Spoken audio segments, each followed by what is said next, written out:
Madame, votre fille n'appartient plus au genre humain, elle est un déchet.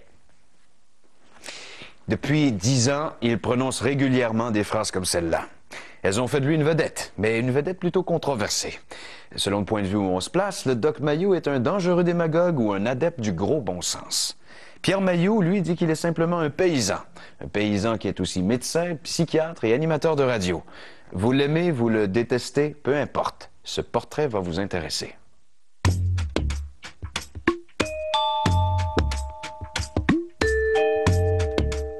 On aime mon frère ou on l'aime pas. On n'est pas ambivalent. J'ai le droit de parler, j'en dis beaucoup de choses. Tu veux me traiter de fou, envoie le fort, j'ai pas de problème avec ça. C'est un bonhomme qui provoque, qui veut faire réagir les gens. Je trouve des fois qu'il est trop brusque, qu'il dit trop directement les choses, mais il dit que c'est la seule façon que les gens réagissent. Quand il y a une idée, il faut que ça passe par là. Son idée est bonne, puis c'est ça. Niaisage, là. C'est pas pour moi. Il pense vite. C'est un petit vite. Il pense plus vite que son ombre. Tu sais, déjà quelqu'un qui a dit c'est le Lucky Luke de la psychiatrie. D'une certaine façon, oui. C'est devenu un personnage, en fait. J'ai toujours respecté mon frère. Je suis pas tout en accord avec ce qu'il dit, la façon dont il dit, mais il y a des qualités en lui qui surpassent tout ça. Je connais peu de personnes qui sont autant respectueux des autres que mon père peut l'être. En dehors des ombres, il peut être très doux, très... je pense que c'est une personne d'une grande sensibilité. Mais écœurez-moi pas. Parce que si vous me cherchez, vous allez me trouver, puis rapidement avoir ça.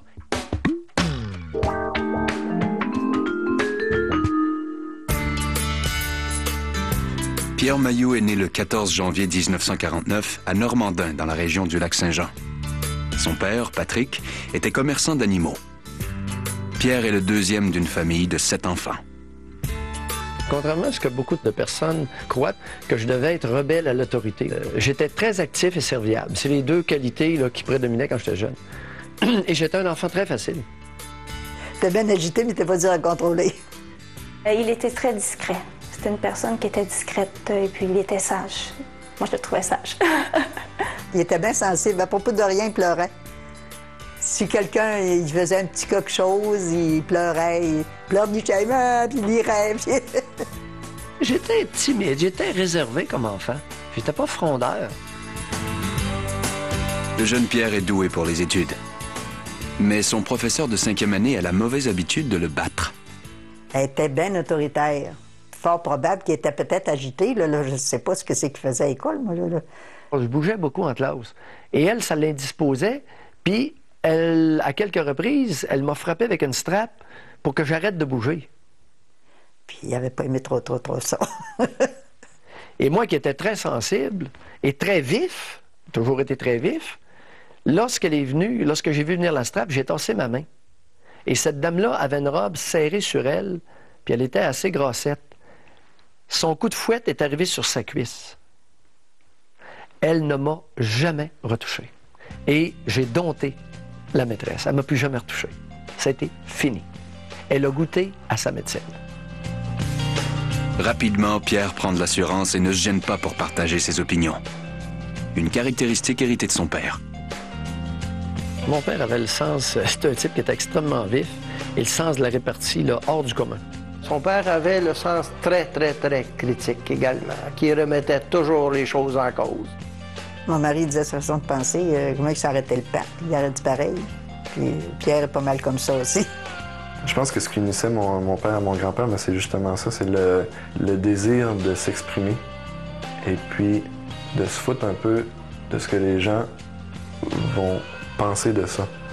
Je pense que Pierre avait une grande admiration et un énorme respect envers son père. Et je pense qu'il a toujours été un petit peu pour lui une image de force, un exemple. Il a perdu sa mère, il devait avoir 13-14 ans. Son père, il avait 20 ans, accidentellement. Son père s'est fait couper une jambe dans une moissonneuse lieuse, accidentellement. Mon père était une personne qui n'y avait rien pour l'arrêter. Et puis je pense que Pierre n'a pas peur du tout de relever aucun défi, a une force de caractère incroyable. À l'âge de 11 ans, Pierre fait déjà preuve d'une grande détermination. Durant l'hiver, il y a un père qui était venu faire du recrutement, un père capucin. Il était venu faire du recrutement à Normandin dans son école. Fait qu'il est arrivé le soir d'école, il dit, maman, il dit, il y a un père qui est venu, puis je m'en vais chez Père le mois de septembre. Je dis, hein? J'ai choisi d'aller pensionnaire, faire mon cours classique à Cap-Rouge, alors qu'on demeurait au Lac-Saint-Jean. Il y avait 11 ans et demi quand on est venu reconduire à Québec. J'étais content, les bebelles quand on a parti. J'ai dit, moi, je trouvais ça pas mal loin, si on s'en retournait à Normandin. Puis j'allais chercher son lavage au bureau de poste, puis j'y lavais son linge, j'y retournais. Puis... Je pense que si mes parents l'ont laissé partir, c'est qu'à l'époque, il y avait une religion. Tu sais, les gens étaient très religieux et maman pensait peut-être en faire un père ou un frère, un curé. L'année suivante, le père de Pierre, Patrick Mailloux, déménage sa ferme de Normandin à Neuville pour pouvoir se rapprocher des abattoirs de la région de Québec. Pierre est maintenant moins éloigné de sa famille et de ses chevaux. J'ai grandi avec les chevaux, j'ai grandi avec les poneys. Mon père était commerçant de chevaux, mon parrain était un agriculteur. On faisait tous les travaux de la ferme avec des chevaux. Il n'y avait pas de tracteur quand j'étais jeune, puis j'étais habile. On n'avait pas de vélo, on n'avait pas de choses, vraiment de jouets, là, comme même de nos amis qui avaient des vélos, tout ça. Nos jouets, c'était les animaux. Pierre a eu un cheval avant d'avoir un auto. Dès qu'il a eu de l'argent, puis il était encore étudiant, s'est acheté un cheval. Au séminaire de Cap-Rouge, Pierre est un élève attentif qui prend ses études très au sérieux. Pierre est un des étudiants dont je me rappelle le plus. Avec Pierre, tu disais pas n'importe quoi. Il fallait que ce que tu disais ait de l'allure, que ce soit assis confortablement sur des éléments qui lui permettent de juger que ce que tu lui avais dit, c'était pas une blague, que c'était sérieux. Gilles Chouineur s'était aperçu que j'avais de l'intérêt pour la biologie, puis je pense que j'étais bon là-dedans. J'étais arrivé comme ça, à un moment donné, « Pierre, où tu t'en vas? Qu'est-ce que tu as envie de faire? »« Oh, je ne sais pas. » Il m'avait demandé, il dit, « Pierre, as-tu déjà pensé à la médecine? » Ma réponse a été non. J'ai dit non, j'ai jamais pensé à ça. Ben, il dit, tu serais peut-être bon. Puis là, je pense que la petite lumière s'est allumée. Alors, dans les semaines suivantes, j'ai rempli une application pour entrer en médecine à l'Université Laval et une pour Sherbrooke. J'ai été refusé à Sherbrooke, accepté à Laval. Rapidement, le jeune étudiant trouve un moyen pour financer ses études en médecine. Lorsque j'ai appris en deuxième année de médecine à l'Université Laval qu'on pouvait joindre les Forces armées canadiennes, continuer notre cours de médecine et recevoir une solde, un petit salaire mensuel de 400 $, j'ai sauté là-dessus comme la misère sur le pauvre monde. Là, j'ai reconnu un peu le caractère opportuniste aussi de Pierre. Après avoir terminé ses études de médecine, Pierre Mailloux servira 3 ans dans les Forces armées canadiennes à Halifax, où il exercera la psychiatrie militaire. Mais c'est lors de sa spécialisation en psychiatrie à l'université McGill qu'il s'orientera vers les patients avec des problèmes d'ordre sexuel. Mes confrères ont vite réalisé que j'étais à l'aise avec n'importe quelle problématique, y compris les transsexuels. Ça ne me dérangeait pas. Alors j'étais capable d'accompagner ces individus-là dans leur changement de sexe sans que ça me heurte. Mais je me suis aperçu que ça en heurtait plusieurs, y compris mes confrères résidents en psychiatrie. Fait que j'ai développé une expertise là, particulière dans ces domaines-là, un peu par ricochet. C'est également durant ses études universitaires, à l'occasion d'une danse, que Pierre Mailloux rencontre Hélène, qui deviendra sa femme. J'ai vu une femme qui était de dos, qui avait des beaux cheveux, des beaux grands cheveux. Et c'était la première fois de ma vie que j'invitais une femme à danser sans lui avoir vu le visage. Alors c'est ça qui a été... Je l'ai invitée à danser, puis j'ai trouvé qu'elle se moulait bien à mon corps. C'était ça qui était le début. Pierre débute la pratique de la psychiatrie dès 1979 et il est papa pour la première fois. Mais un drame viendra troubler son bonheur. Lui et Hélène arrivent à la maison à Neuville chez mes parents, puis moi j'étais là, et puis tout en larmes, et puis c'était... là tu te dis, mais qu'est-ce qui se passe là, tu sais? Le premier bébé, on l'a perdu, une mort du berceau. On a goûté à ça. La conjointe est infirmière, moi je suis médecin. Le bébé est mort à côté de nous autres, on s'en est pas aperçu, tu sais. C'est pas chic, là. Bébé de 10 semaines, une belle petite fille, belle comme un cœur, Apgar 10 sur 10 à la naissance. Elle avait vu le pédiatre une semaine ou deux avant. Puis on se lève un matin, le bébé est mort au côté, dans son petit Moïse, au côté du lit. On n'osait pas prononcer le nom de sa petite fille devant lui. Il n'en parlait pas jamais, jamais, jamais. Ni lui ni elle, il n'en parlait pas. C'est sûr qu'ils ont été très touchés par ça et de nombreuses années. À chaque date d'anniversaire de ma sœur qui est décédée, ma mère a dit « Bon, aujourd'hui, ta sœur, elle aurait 26 ans, elle aurait 25 ans. » ou Écoute, perdre une jambe, là, au côté de ça, moi, je dis c'est un moindre mal, là. Fait que c'est ça qui était le drame, là. Ça, on parle d'un vrai drame, là. Mais la famille Mayou s'agrandira avec la naissance de Éric, Guillaume et Véronique. Mon rôle de père, moi, c'est très simple, c'est d'être un support à la mère. De temps en temps, je vais aider auprès des enfants, mais j'aime pas ça. Les bébés, moi, là, écoute, là, merci, je suis un homme, je suis pas une femme. C'est bien une valeur, les seins, c'est pas moi qui les ai. OK? Puis le talent maternel, c'est pas moi qui l'ai. Mais c'est vrai que ça a toujours été ma mère qui s'est occupée de nous un petit peu, si on veut, dans le sens que mon père était tout le temps présent. On a toujours eu la possibilité de discuter avec mon père de tout ça, mais bon, c'est ma mère qui veillait aux leçons, aux devoirs, c'est ma mère qui venait nous chercher à l'école, c'est ma mère qui préparait les repas. Quand les enfants ont grandi, ma job, c'était de faire une patinoire de dimension olympique, c'est-à-dire avec les bandes larges, mais des bandes solides. Fait que quand ils se cognaient le nez sur la bande, bien, ils s'apercevaient qu'il y avait une bande. Mais sur la patinoire, il y avait de l'espace pour jouer. Il nous a toujours laissé le choix de faire ce qu'on voulait dans la vie. Si on peut dire merci à quelqu'un, je pense que c'est de nous avoir laissé le choix de décider ce qu'on voulait faire. Fait qu'il y a à peu près n'importe quoi qu'ils font ou qu'ils essayent de faire, tant que ça a de l'allure, c'est correct. Sinon, il y a une bande de patinoire, puis ils vont se cogner le nez dessus, ce sera pas long. Puis solide. Dans chaque famille, il y a des points positifs puis des points négatifs. Mais je pense que jamais au monde, je désirerais d'avoir eu un autre père que lui.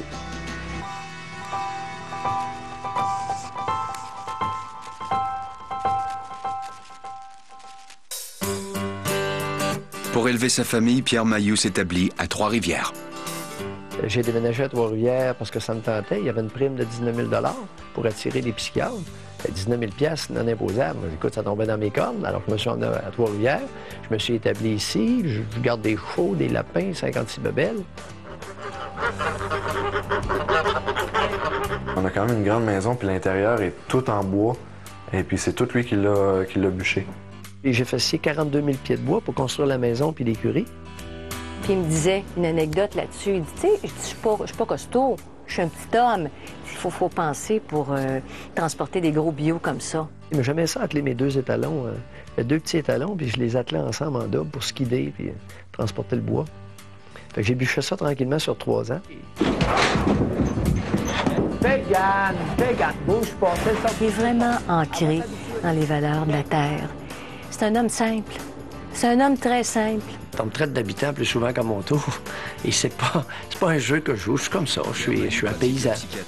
Et je m'attache à ma parcelle de terrain, puis j'aime bien en prendre soin. Si tu savais combien de fois dans ma vie que je me suis fait traiter de fou, Pierre Mayou n'a pas la langue dans sa à tous poche, les non, niveaux, monsieur. Il a même tout par un des caractère. psychiatres. Vous allez le voir au retour. Qu'est-ce de que la vous voulez que je vous pause, avant dise? même d'être animateur de radio, il est- Jamais j'ai même pensé leur intenter une poursuite. Marquez bien que s'il avait été devant moi, il y aurait peut-être eu une claque sur la gueule, par exemple. Ça, là-dessus, je réponds du revers de ma main, oui. Un psychiatre qui va me traiter de fou en pleine face, il va avoir une claque sur la gueule, ça, c'est... Puis je vais lui dire après, va appeler la police. En 1983, il donne une preuve de plus à ses détracteurs lors d'une manifestation à l'hôpital Sainte-Marie de Trois-Rivières lorsque des grévistes lui bloquent la sortie du stationnement à l'aide d'une voiture. Là, ben, je dis, tasse l'auto, on va dîner. Il dit, l'auto est là, puis elle va rester là. Ah ben, calvaire. J'embraye, mon pick-up, bang, dans l'auto. Écoute, Ticasse vient de me dire que l'auto va rester là. M'entasser l'auto, moi, ça sera pas long. Ça, c'est le genre de choses qu'il faut pas faire avec moi. OK? Réaction pure typique de Pierre Mayou. Il y avait une grosse employée qui était devant l'auto, elle a tombé à terre. Fait que là, ça a créé une commotion. 3 hommes, 3 costauds qui arrivent aux côtés, baissent ma vitre, puis là, je m'accote, puis j'attends. Je n'ai pas dit un mot et je n'ai pas bougé. Savez-vous ce qui serait arrivé s'il y a quelqu'un qui m'avait frappé? Puis je pense qu'ils l'ont deviné. J'avais un pick-up diesel qui tournait au neutre. Au premier coup de poing, j'embrayais et je nettoyais la place. Puis je pense que les 3 gars, ils l'ont senti. Il n'y a personne qui m'a touché. Et il fallait surtout pas. Oh, il l'aurait bien fait. Oh, il l'aurait bien fait parce qu'il était pas mal aiguisé de ça, là. Le juge m'a donné une absolution conditionnelle à verser 300 $ à une œuvre de charité méritoire, ce que je me suis empressé de faire. Et par la suite, j'ai demandé quelques années plus tard le fameux pardon, que j'ai obtenu évidemment, et c'est tout ce que j'ai comme antécédent criminel. Dans les années 80, des représentants de la Direction de la protection de la jeunesse affrontent également le redoutable psychiatre. En particulier, une travailleuse sociale qui tient absolument à être présente dans son bureau lors de sa consultation avec un jeune enfant. Je lui ai dit, tu sors de mon bureau, OK, sinon je te mets mon pied au cul. Elle n'a pas aimé ça. Elle était froissée. Alors avec son patron, cette charmante dame, cette gentille dame, a porté plainte au Collège des médecins. Ils m'ont envoyé une lettre, puis ils ont dit, Docteur Mailloux, essayez de soigner votre langage. Puis je dis, généralement, il est bien soigné, mon langage. Ça dépend qui embarque sur mon orteil. Et cette jeune représentante de la DPJ, à mon humble avis, écrasait mon orteil. Quand il sait que c'est vrai, faut pas que personne lui pisse ses pieds parce que c'est vrai, c'est vrai. Cours pas après le monde me chicaner. Il y a une chose, par exemple, c'est que ceux qui me cherchent, ils me trouvent vite. Ça c'est peut-être vrai, par exemple. Et généralement, ça prend pas beaucoup plus que 12 à 15 secondes. Pierre a aussi réagi rapidement avec les motoneigistes qui passaient sur sa propriété. Les motoneigistes passaient régulièrement et puis brisaient les clôtures et puis il n'y avait pas de crainte là, de passer puis de briser des choses et ça le fâchait énormément. Écoute, ils voulaient pas que les skidoo passent à la terre. Puis écoute, ils sont venus, fait qu'il leur a expliqué à sa manière qu'il voulait plus qu'ils reviennent. Je prends ma 303, je charge la 303, je m'en vais dans le trail de skidoo qu'il avait fait, il avait tout coupé les broches, évidemment. Les 2 premiers qui sont arrivés, colle ma 303 sur moi, j'ai dit, c'est quoi votre nom, vous autres? Prends son nom. C'est un bonhomme avec sa femme et ses 2 filles sur l'autre skidoo. Puis je dis, maintenant, vous tournez de bord, puis vous ne revenez plus jamais ici. C'est-tu clair? Son père l'avait averti, il fait bien attention de tirer sur les autres parce qu'il dit, tu vas te faire ramasser, ça sera pas long. J'ai pas pointé la carabine sur personne, je l'ai gardée collée sur moi, mais elle était chargée, c'est vrai. Il dit qu'il était prêt à tirer dessus s'il continuait, mais je pense pas qu'il l'aurait fait. Hein.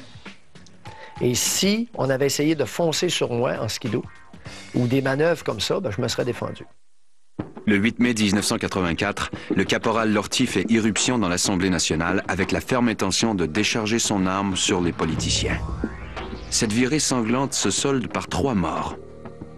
Cet incident malheureux sera également une opportunité pour le docteur Mailloux de faire ses preuves comme expert témoin devant les tribunaux. Le premier psychiatre à comparaître ce matin, le docteur Pierre Mailloux de l'hôpital Sainte-Marie de Trois-Rivières.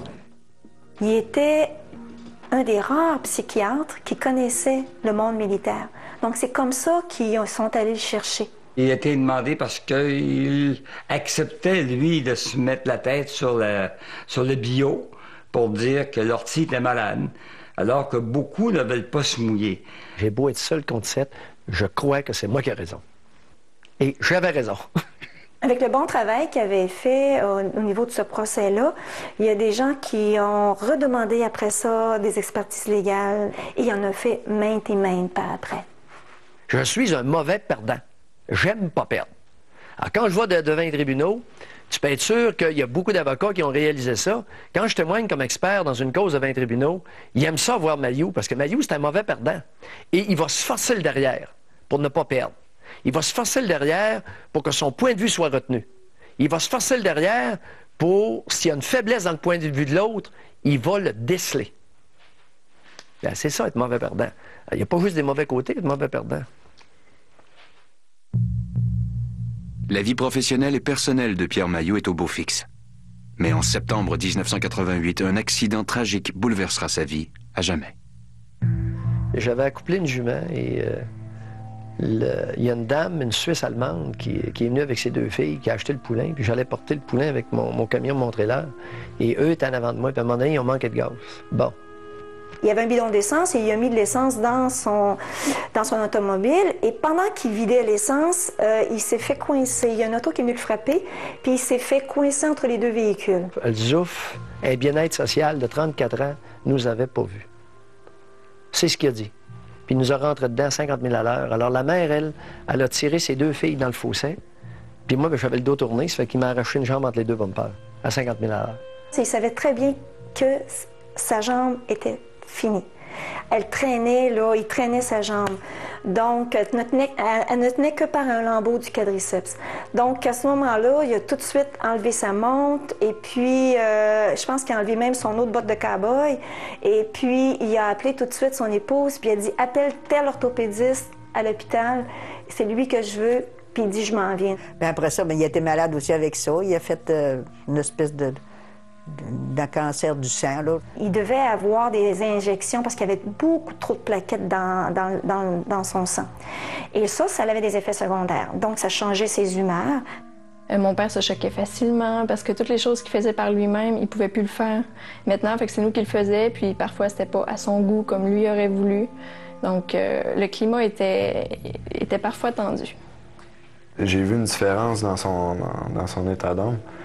Mais je pense pas qu'il s'est laissé abattre par ça.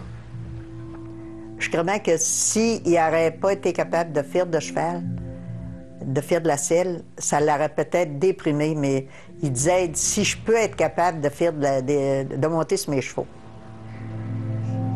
Je jamais été déprimé, j'accepte. C'est frustrant, mais qu'est-ce que vous voulez que je vous dise? Avant, je courais plus vite, je marchais plus vite, je faisais tout plus vite. Là, je fais tout plus lentement. C'était un bonhomme fonceur. C'est un bonhomme qui a pris les choses en main et qui a assumé complètement son handicap. En rétrospective, je dois dire que j'ai découvert de moi-même que j'avais une capacité de résilience assez exceptionnelle. Mon père était peut-être comme ça aussi, puis ma mère jusqu'à un certain point. Dans notre famille, ce sont des individus qui sont capables d'accepter des épreuves importantes. Particulièrement mon père. C'est un individu qui avait une capacité d'accepter. Tu sais, c'est le chêne et le roseau. Dans ma famille, malheureusement, nous ne sommes que des roseaux. Mais nous savons nous relever. Quelque temps après son accident, Pierre Mailloux veut réintégrer son poste à l'hôpital Sainte-Marie, où il s'était fait quelques ennemis. Comme il ne peut réintégrer son poste à temps plein, il est congédié. Il porte alors plainte à la Commission des droits de la personne. Devinez quelles ont été les conclusions de la digne avocate de la Commission des droits de la personne. Elle a conclu, et elle m'a dit, elle dit, Docteur Mailloux, a dit, nous concluons que vous avez eu ce que vous méritiez. Malgré cette défaite, le docteur Mailloux rit dans sa barbe, car quelques années auparavant, il avait contracté une excellente assurance salaire. Je recevais 82 000 $ non imposables par année d'assurance salaire. On convient-tu que j'en avais en masse pour vivre? Parce que j'ai toujours été très frugal, contrairement à mes apparences. Là, je ne dépense pas, moi. Des culottes, ça dure 20 ans, puis une chemise, celle-là, là, tu peux être sûr que dans 15 ans, je l'ai encore sur le dos. Hein. Je les ai jusqu'à temps qu'elles deviennent quasi transparentes. Notre camion, avant de le changer, on l'a gardé 15 ans. Il y avait de la rouille après. Il aime l'argent, mais il dépense pas beaucoup. Il dépense à peine. Il voyage pas. Son linge, c'est ma mère qui l'achète. Et il fait peu de dépenses. Un an après son accident, un collègue psychiatre qui prend sa retraite lui offre son poste à l'hôpital Comtois de Louisville.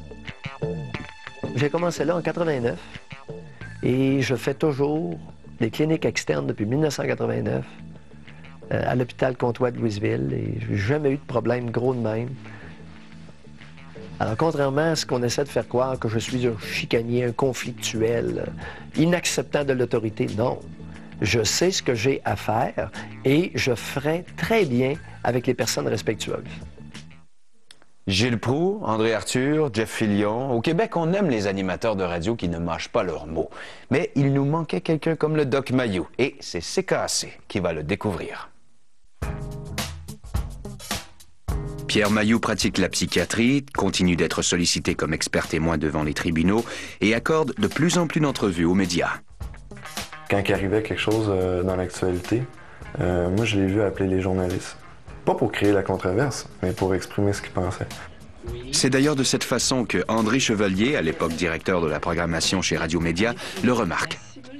André Chevalier, au printemps 95, m'appelle, me demande, conversation a duré 1 minute et demie au maximum. Docteur Mailloux, avez-vous déjà pensé faire de la radio? J'ai dit non. Il dit, seriez-vous intéressé par ça? J'ai dit non. J'ai rappelé Pierre une autre fois, en lui offrant encore une fois l'émission. Il m'a dit non. J'ai suggéré qu'il prenne des psychiatres de Montréal. Parce que je n'étais pas tellement intéressé par cette histoire-là, moi. Et j'ai persisté. Et la troisième fois, j'ai dit, je veux absolument te rencontrer. Il dit, OK, c'est beau. J'ai demandé, ça paye combien? Il dit, êtes-vous des pauvres si vous êtes capable de payer? Ben, il dit, on parle de 85 000 pour une émission d'après-midi. C'est 85 000 par année. Il dit, wow, vous êtes sérieux? Quelques semaines plus tard, Pierre me rappelait en me disant, bon, je suis prêt à l'essayer. Mais sentez-vous très à l'aise. Si ça ne fonctionne pas, on va arrêter ça là, puis on n'est pas plus mauvais amis. Alors là, j'ai accepté de faire des petits démos, puis on a commencé. Le 23 ou le 25 août 1995. Vous allez le voir, vous vous asseyez avec lui. Pierre n'avait aucune expérience radio, mais zéro expérience radio. On donnait des fois ce qu'on appelle des cues en ondes à Pierre en lui disant, bon, OK, il te reste une minute, Pierre, pour compléter. Lui, il répondait en ondes au metteur en ondes, oui, OK, c'est beau, je t'ai compris. Alors, c'était pas vraiment le produit qu'on voulait. Mais rapidement, Pierre prend de l'assurance et impose son style personnel. Les drogués, ils nous en passent des bonnes, puis les conjointes de drogués, ils nous en passent des bonnes aussi. Je pense que tout ce monde-là devienne des fiefs menteurs. On parle à Monique. Bonjour, Monique. Bonjour, Janine. Janine Ross, la co-animatrice de l'émission Doc Mayou, travaille dans les studios de CKAC à Montréal. Tandis que Pierre Mayou lui donne la réplique à partir de la station CHLN à Trois-Rivières. Bon. Non, hey, là, Janine, hey, allô? Oh! Moi, on m'a pas demandé de tempérer les affaires. Moi, de toute façon, j'aurais jamais voulu entrer dans cette émission-là puis jouer le rôle de censeur ou de frein, parce que on va s'entendre, Pierre est un bronco. Il va peut-être rire s'il entend ça. C'est quoi, Gab, quand il parle? Hey, je vous demande pas si c'était le tout, je vous demande ce que vous avez ressenti. Ça fait 40 fois que je vous le dis. Peut-être que c'est ça que ça veut dire, J'ai l'impression Pierre. que vous avez de la misère à comprendre. Pierre. J'essaie de vous... Je pense que des fois, il aime ça donner des bons coups, ça casse la coquille. Moi, je respecte ça. Moi, je respecte ça. C'est sûr qu'il y en a qui sont sonnés, des fois. Oui, sûrement. Que je m'en ai donc voulu. Ben, vous avez raison de vous en vouloir. J'espère que vous allez vous en vouloir longtemps et que vous allez passer les 15 prochaines années à réparer ce que vous n'avez pas fait. Pierre, c'est arrivé à quelques occasions où il a fait pleurer des gens en ondes. Moi, je disais, Pierre, c'est trop, je veux pas que tu fasses ce genre de choses-là. Elle avait juste à crosser le bonhomme ou à le sucer, puis ça aurait fait pareil. Elle était méchante, la maudite. Oui. Quand il est à son programme, il y a bien des choses que j'aime pas, mais je l'écoute pas. Fait que, de même, je me monte pas la tête puis de dire, ben, fais pas ça, je me le laisse faire. C'est lui. Est-ce que tu veux la vérité si j'écoute mon frère à la radio? Pas souvent. Il me fâche trop. Oui, je trouve que parfois mon père est trop brusque, mais il dit que ça nécessite ça, sinon les gens ne comprennent pas. Quand entre hommes, t'es même plus capable de sacrer tranquille sans avoir une maudite gonzesse qui s'en va se plaindre. Ils sont vulgaires, ils sacrent, sa main dispose. Société de pissous et de pisseuses. Dégueulasse. De la provocation naît souvent un degré supérieur de réflexion. Et c'est pas facile à prendre, mais des fois, il faut peut-être brasser un peu la cage, comme on dit. La provocation, c'est bon. Tu m'arrives avec un point de vue, ça heurte le mien. Wow! Bon. Est-ce que tu as raison? Est-ce que tu as tort? Pourquoi je suis heurté? C'est toute une démarche là, qui s'installe en quelques secondes. Est-ce que quelqu'un, à un moment donné, va avoir le culot de demander à Céline Dion comment elle trouve René lorsqu'il est à poil? Elle est bonne! Le dédain recule à mesure que l'argent augmente. Lui, là, il a travaillé pour devenir psychiatre. Correct? On lui a pas dit c'est la pose de voix, puis qu'est-ce qu'il faut dire, puis tout ça. Il est naturel, il est à 100 tu sais, pur jus d'orange, là, c'est ça. Mais c'est un gars de la campagne. Moi, je reconnaissais le langage des gens de ma génération ou des plus vieux, où on appelait un chat un chat. Est-ce qu'à 40 ans, vous étiez capable de sentir lorsque votre vulve était inondée? Absolument. Je réagis à la radio avec mes traits de caractère, avec ma personnalité, avec mon background, avec ma sous-culture. Il n'y a aucun élément de spectacle. J'ai jamais suivi aucun cours de rien, moi. Alors, à la radio, c'est moi, c'est une partie de moi. Mon père accepte que les gens soient pas d'accord avec lui, Mais il trouve tout le temps des, comment je pourrais dire, des explications pour démontrer son point de vue, pour qu'à la fin, on dise « OK, c'est vrai, t'as raison ». Je pourrais lui dire le point de vue, puis il va m'écouter, mais je suis pas sûre que ça va changer quelque chose. À partir du moment où tu fais torcher ta progéniture par ta mère, aurais-tu la décence de fermer ta gueule au moins? Ferme ta gueule! Ton gamin, si tu voulais pas avoir ta mère d'un jambe, il faut lui l'élever. Mais souvent aussi, je vais vous dire, les gens vont téléphoner 6 mois, 1 an plus tard, puis disent « Ben, maudit, Pierre Mailloux, vous aviez raison. » Puis ça, j'ai été témoin de ça plusieurs fois. Fait que dans le fond, il y en a qui se font casser la coquille et ça leur permet de faire des prises de conscience. C'est sa méthode à lui. Pourquoi vous avez fait 2 enfants avec un drogué? C'est ça. C'est ça. C'est tout autour de tout ça. C'est que je n'étais plus moi-même. Comment je pourrais dire? Avez-vous déjà été vous-même? Mais son style flamboyant ne plaît pas à tous. En 2001, le Collège des médecins porte plainte contre le docteur Mailloux. La plainte formulée contre le docteur Mailloux dit qu'il tient des propos lapidaires, méprisants et souvent trompeurs pour le public. Oui, j'ai tenu des langages un peu rock'n'roll à l'occasion. Puis, c'est un crime. Oui, mais c'est un manquement à l'éthique. Manquement à l'éthique, là, on convient-tu que c'est un gros élastique, puis tu peux l'étirer, puis, dépendamment de ton étroitesse d'esprit, il peut être plus ou moins long, ton élastique d'éthique. Écoutez, ce ne sont plus des êtres humains, Christiane. Votre fille n'est plus un être humain. Votre fille, malheureusement, est rendue à un stade de déchet, mais c'est à vous de ramasser ça. Mais oh oui, enfermez-la 3-4 ans, puis rappelez-nous. Les plaintes qui ont été portées contre le docteur Mailloux ne l'ont jamais été par des auditeurs ni par des patients. L'ont été par des organismes comme la DPJ, comme certains psychiatres universitaires qui n'aimaient pas son langage, qui avaient des opinions contraires. On a le droit. Mais ces poursuites n'inquiètent pas du tout le docteur Mailloux. Il n'y a rien de pire que de réagir avec grand sérieux à une accusation insignifiante. Il partait le matin, je me souviens, le coffre de l'auto était plein de dossiers. Puis là, il était content, puis il s'en allait. J'ai pas l'impression que ça le dérangeait. Il aime ça. Ça l'énerve pas, ça le met dans... C'est vrai que ça l'allume. Ça, c'est vrai. Puis je le vois quand il le dit, les yeux deviennent pétillants, et puis il y a de l'énergie, et puis il embarque là-dedans, puis il se défend. C'est une bataille, il n'y a pas peur de ça. Quand on dit, tu sais, la confrontation, la provocation, les bonnes batailles, il est là. Je pense que ça correspond à quelque chose qui lui plaît, en quelque part, d'aller se battre. Je me représentais moi-même, aucun expert. Hey, c'est quand même pas pire, tu sais. Ils se sont plantés sur 5 chefs, alors que moi, j'arrive avec mes sacs sur le dos, ma paire de cannes, et puis bonjour la visite. Tu sais, j'ai été très fier de ça. Le psychiatre animateur de radio Pierre Mailloux vient d'être sanctionné par son ordre professionnel. Le docteur Mailloux est radié du Collège des médecins pour une période de 7 jours et il devra aussi payer une amende de 10 000 $. Je leur ai dit au 2e comité de discipline, gang, je vous informe que je n'ai aucun regret pour les propos que j'ai été tenus. Je vous dis pas que ce sont des grands propos. Je vous dis pas que il n'y a pas à l'occasion une vulgarité évidente. Je vous dis que je n'ai aucun regret pour les propos que j'ai tenus. Je les ai tenus, je les ai répétés et je vais les répéter. Ça les a un peu mis le feu derrière. Puis je les comprends. Tu sais, c'est un petit peu baveux, vous conviendrez. Mais c'est ça. Après la radio, il décide de faire l'expérience de la télévision. Le doc Mailloux va-t-il être controversé là aussi? Il y a de fortes chances. En 2003, pour la première fois, Pierre Mailloux participe de façon régulière à une émission de télévision, la télé-réalité Love Story. J'étais très surpris qu'il participe à cette émission-là. Et je lui ai dit, puis il a dit, ben non, je vais y aller, il dit, ça va être drôle, c'est tout. T'sais. J'ai aimé ça. J'ai aimé ça. Quel moment de télé-vérité. Moi, je trouve que, personnellement, que mon père soit à la télé, c'est un petit peu ridicule, mais que ça faisait plus ou moins professionnel.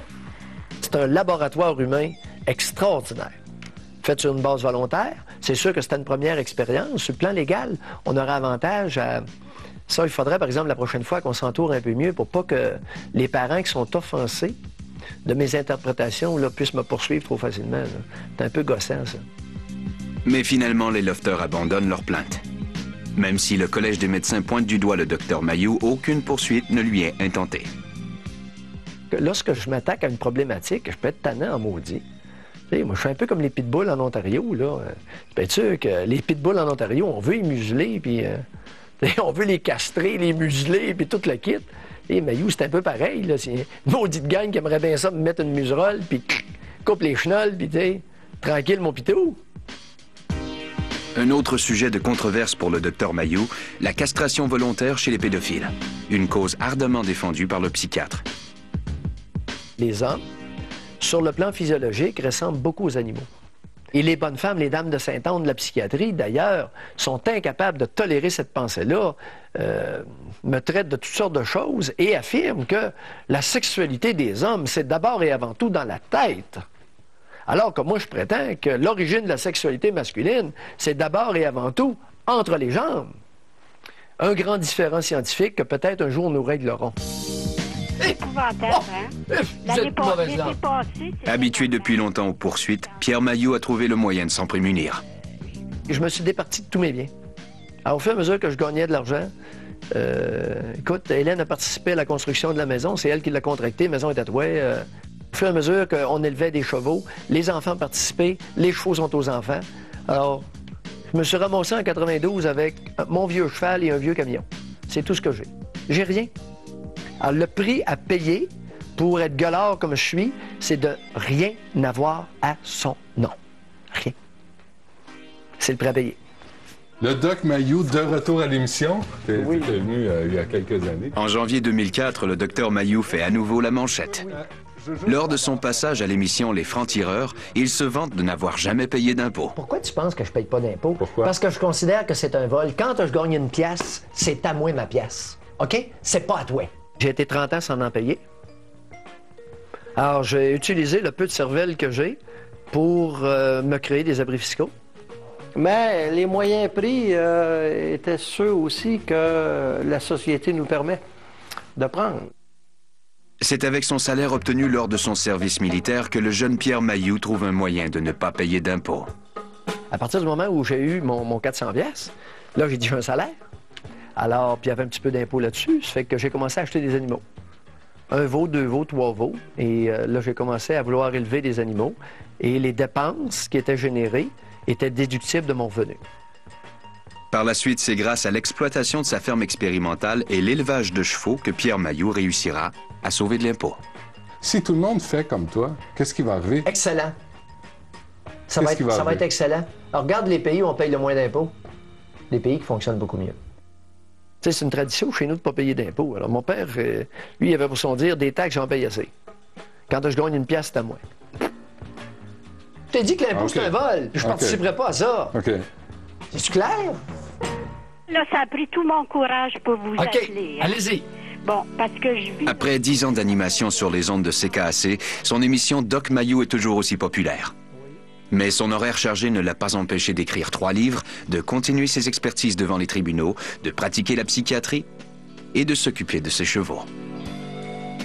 Il y a quand même un gros handicap. Puis, malgré ça, il est hyper actif, des compétitions, la maison, tu sais, dans ses limites à lui, là. Il fait de l'entraînement physique aussi. Tu sais, il s'entraîne, puis il est impressionnant. Mais je mettrais au défi n'importe qui de le suivre, hein. C'est un gars d'action. Il part avec les béquilles, il s'en allait chercher ses chevaux, puis embarque par là, ça y va.